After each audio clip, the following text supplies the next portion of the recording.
Hello everyone, this is your friend, your mentor, your guide, CACS, Swazudani this side. So, ये video बहुत ज्यादा important है. In this video, we will strategically discuss how I scored 81 marks in economics law with just 3 to 4 days of preparation.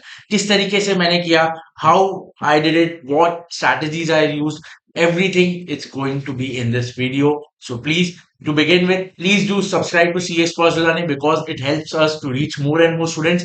Please give it a thumbs up and let's begin. तो मैं आपको बताता हूँ क्या चीजें आपको तीन इंपॉर्टेंट चीजें हैं जो आपको इस पेपर में लगने वाली है. First is your study material with relevant amendments that are being marked. उसके बाद सेकंड आपका रहेगा the case study digest provided by ICI. Third is in good index if included with case laws. अगर नहीं है तो केस लॉ रेफरेंसर, वो भी नहीं है तो कोई दिक्कत की बात नहीं है, आप अपने हिसाब से उसको थोड़ा सा मार्क कर लेना. जो है उसका हम 100% यूटिलाइजेशन करेंगे. कोई चीज की स्ट्रेस लेने की जरूरत नहीं, जो नहीं मिल रहा है उस चीज को स्ट्रेस लेने की जरूरत नहीं है. जितना मटेरियल आपके पास है we will make the most out of it. Simple सी बात बता रहा हूँ. अब किस तरीके से अप्रोच करना है, सिंपल से अपना नाम बता रहा हूँ. बहुत अच्छे से इस वीडियो को सुन लेना. दिस इज द थिंग, और कुछ आपको करने की जरूरत नहीं है. एग्जैक्टली अगर ऐसे फॉलो कर दिया तो भी आप बहुत अच्छे डिसेंट मार्क्स स्कोर कर लोगे. ठीक है, चलो लास्ट अटेम्प्ट है. आई होप कि पेपर थोड़ा सा मैनेजेबल रहेगा, तो उस तरीके से ही आप अप्रोच करेंगे. बट अपने को सोच के कुछ नहीं जाना है, जो आएगा जैसे आएगा उसको करेंगे. चलो समझ कर दो. पहले आपको क्या करना है, टू बिगिन विथ पहले आपको सीधी क्या करना है, रीडिंग के पहले आप एक केस स्टडी डाइजेस्ट पकड़ो. उसमें से रैंडमली कोई भी आप एक केस स्टडी सिलेक्ट करो and try to solve it. क्या होगा इससे, पहले तो आपकी अप्रोच सही हो जाएगी. क्यों सर, अगर कल को चल के कोई नया क्वेश्चन भी आ जाता है जो आपने कभी अप्रोच नहीं किया, कभी देखा नहीं, इस तरह के क्वेश्चन कभी पूछा नहीं, फिर भी अगर आपको आदत ऐसी है कि आप पहले ही अगर क्वेश्चन पे जाते हो, so you will be confident. और दूसरी बात, किस तरीके से क्वेश्चन आ रहे हैं आपको पहले ही वो इक्विप हो जाओगे. और क्या होता है ना कि आपको मैं बात बता रहा हूँ, this is only the way, this is the way the psychology works. इसमें क्या होगा, आप अगर कोई चीज को लड़ने की ताकत अगर आप में आ जाती है, फिर वो चीज कितनी भी बड़ी हो जाए, you will be able to fight against it. तो यही चीजें यहाँ पे भी साथ होगी. यहाँ पे आप सीधा केस स्टडी डाइजेस्ट पकड़ोगे और सीधा आपको वहां पे देना है. अब सर एक इंपॉर्टेंट बात बताइए, सर करना कैसे. मैं आपको बात बता रहा हूँ. देखो, केस स्टडी डाइजेस्ट जब आप पकड़ोगे उसको चीज को सॉल्व कैसे करना है. पहली बात देखो, आप कोई भी केस स्टडी पकड़ रहे हो. अब जैसे मेरा बोथ ग्रुप था लॉ में, मेरा काफी सारा पार्ट कवर था, बट जरूरी नहीं है कि सबका हो. और जो सिंगल ग्रुप वाले भी, उनको भी ज्यादा स्ट्रेस लेने की नीड नहीं. अगर नहीं भी कवर्ड है, यू कैन डू इट, कोई दिक्कत वाली बात.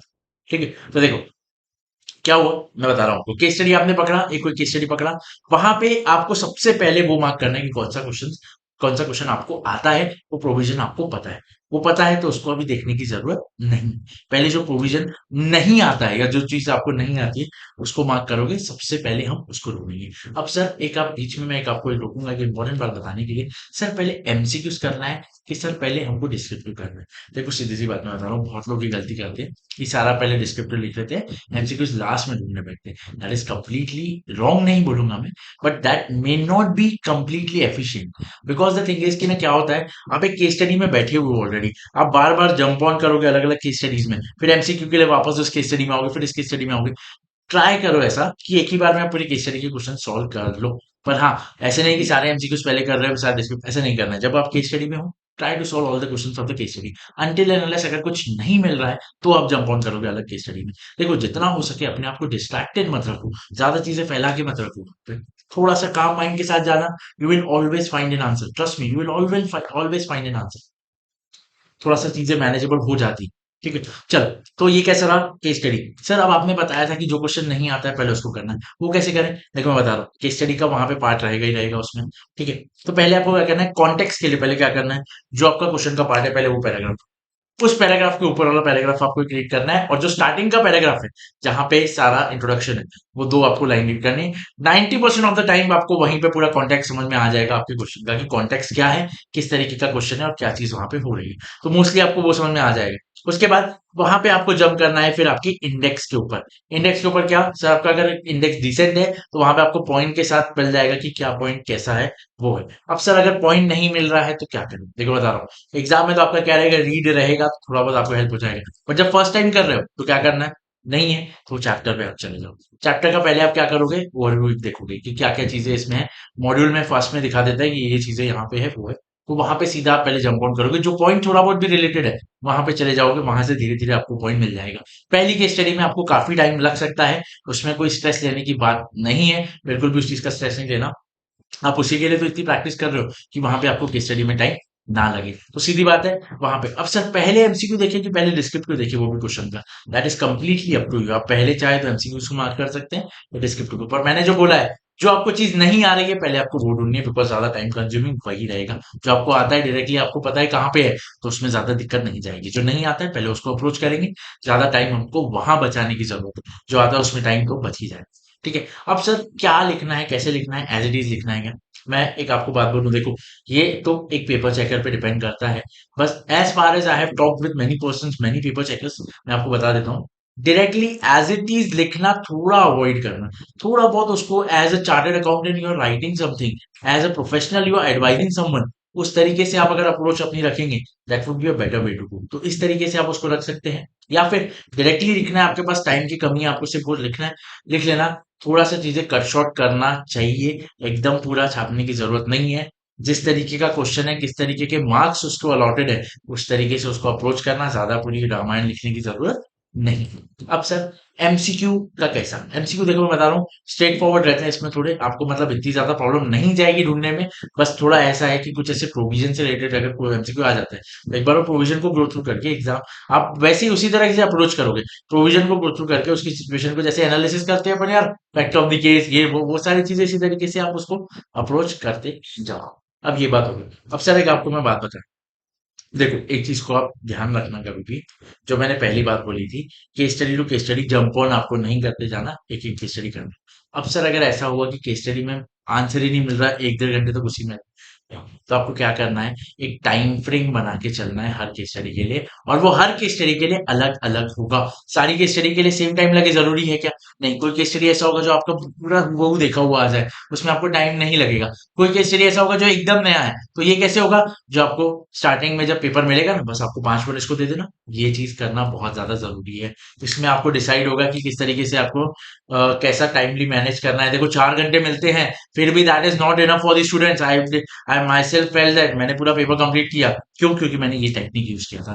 टाइमलाइन डिसाइड करना बहुत ज्यादा जरूरी है। You have to decide in advance. मैं ये नहीं बोल रहा कि उसी के अंदर खत्म होना चाहिए, बट एटलीस्ट आपको पता रहना चाहिए ना कि कितने समय में आपको ये चीज खत्म करनी है। हो सकता है कोई क्वेश्चन जल्दी हो जाए, हो सकता है जो आपको लगा था जल्दी हो जाए लेट हो जाए, ये चीजें पॉसिबल है। बट एटलीस्ट आपके पास एक टाइमलाइन, तो केस स्टडी के ऊपर आप पहले ही अपना टाइमलाइन लोगे कि इसके ऊपर इतना टाइम देना है। अगर उससे ज्यादा टाइम जा रहा है और आपको फिर भी आंसर नहीं मिल रहा है, तो move on to the other case study. उसको लास्ट में एक बार अपन रिविजिट करेंगे। नहीं हुआ तो ठीक है, जो आया वो लिख देना, तो आखिरी में अपन वैसे ही कर दें। ठीक है। तो ये चीज रहेगी, टाइमलाइन का ध्यान रखना, इस तरीके से मूव फॉरवर्ड होना है आपको। उसके बाद सब कुछ स्किप करना है क्या? एक ये मुझे डाउट आया था, तो मैं यहाँ शेयर कर, भाई क्यों, क्यों ये करना चाहते हो तुम? सब ओपन बुक है, सब हर चीजें क्यों स्किप करना चाहते हो? जो है पढ़ो। रेरा में एक बात ध्यान रखना आप, सी इजी है, बहुत इजी है रेरा। मैं बताऊं आपको, कुछ चीजें बहुत ज्यादा सिंपल है, सिर्फ वो वही वही चीजों के ऊपर रिपीटेटिव क्वेश्चंस आते हैं। सब जो भी सारी ये बेसिक बेसिक चीजों पे बहुत रिपीटेटिव क्वेश्चंस है, तो रेरा अच्छे से कर लेना। आईबीसी के ऊपर आई होप कि इस बार काफी अच्छी केस स्टडीज आ सकती है। मुझे ऐसा लगता है आईबीसी इंस्टीट्यूट बहुत ज्यादा फोकस कर रहा है लॉ में भी और यहाँ पे भी। तो आईबीसी आप एक बार अच्छे से कर लेंगे। अब सर मेन इंपॉर्टेंट बात, अब तो आपने केस स्टडी का बता दिया, सर रीडिंग क्या करनी है? अब मैं आपको बात बताऊं, आपकी अप्रोच ये हो गई। अब कोई भी नया क्वेश्चन आया, आप अच्छे से उसको अप्रोच कर लोगे, your mind will be like कि हाँ यार ये चीज तो मैं कर सकता हूँ, तो बस वो चीज आ जाती है। अब सर जब आप रीडिंग करने जाओगे ना, तो आपकी अप्रोच यही रहेगी कि मुझे आंसर्स ढूंढना है, यही अप्रोच के साथ रीड करना है। नॉलेज के लिए तो अपन ठीक है, वो तो पता है नॉलेज के लिए कर ही रहे हैं, बट ठीक है। देखो अप्रोच क्या रहनी चाहिए रीडिंग में, कि आंसर्स पता चल जाए। देखो क्या होगा, वहां पे आपको मार्किंग्स ऐसे करनी है कि ताकि आप वहां पे पेपर के टाइम पे आपको आंसर्स ढूंढने में आसानी हो। तो आप जैसे पहले ही आप केस स्टडी पे जंप करोगे ना, मैं तो सही बात बता रहा हूँ, मैंने पहले 10 केस स्टडी एटलीस्ट सॉल्व किया था, उसके बाद मैंने रीडिंग किया। तो उससे क्या हुआ ना कि मेरा रीडिंग इतना इफेक्टिव हो गया कि मुझे पता था कि मुझे कैसे कैसे क्या क्या रीड करना है, कहाँ कहाँ क्या क्या चीजें हो गई है। तो वहां पे मुझे आंसर्स ढूंढने में बिल्कुल भी प्रॉब्लम नहीं जाएगी। ट्रस्ट मी, बस आप ये कर लो, 3 से 4 दिन का टाइम इसको देना है। पेपर के पहले आपको 1.5 डेज मिल रहा है, अभी अगर 1-2 दिन आपने दे दिया, ट्रस्ट मी, बहुत अच्छे तरीके से बहुत डिसेंट मार्क्स आप स्कोर कर सकते हो उसमें। ठीक है। On that note I hope मैंने काफी ज्यादा चीजें आपको बता दी, एंड आई होप अगर उसको फॉलो करेंगे, trust me you will score very good. So on that note, bye bye, take care, और बहुत अच्छे से पढ़ाई कीजिए। काफी कम टाइम बचा हुआ है एग्जाम को, तो फील दैट। और एक मैं आपको बात बता देता हूँ कि देखो, हम सब एक स्ट्रगल का अपना मानते हैं कि हाँ यार हम इतना स्ट्रगल कर रहे हैं, सैक्रिफाइस कर रहे हैं, वो कर रहे हैं, बट ये चीज की ना वैल्यू तभी होगी जब आपको एंड रिजल्ट मिलेगा। उस एंड रिजल्ट के बिना उस चीज की कोई वैल्यू नहीं। भले ये सुनने में आपको कैसा भी लगे, आप किसी को भी इतना बता दो यार मैंने इतना स्ट्रगल किया ये किया। स्ट्रगलिंग एक्टर की वैल्यू कब होती है? जब वो एक प्रॉपर ग्रेट या सुपरस्टार बन जाता है, तब हम बोले यार उसकी तो स्ट्रगल था, बहुत था। बाकी हर हर एक स्ट्रगलिंग एक्टर का तो चलता ही है। आप कितने लोग को ऐसे, तो वही बात है, जब तक आप उस चीज को प्रूव ना कर दो जिसके लिए आप वर्क कर रहे हो, तो the struggle doesn't do anything. वो चीज को ध्यान रखो, जो आपका एम है उसको 100% कंप्लीट करना है। On that note, bye bye, take care, study hard, see you soon.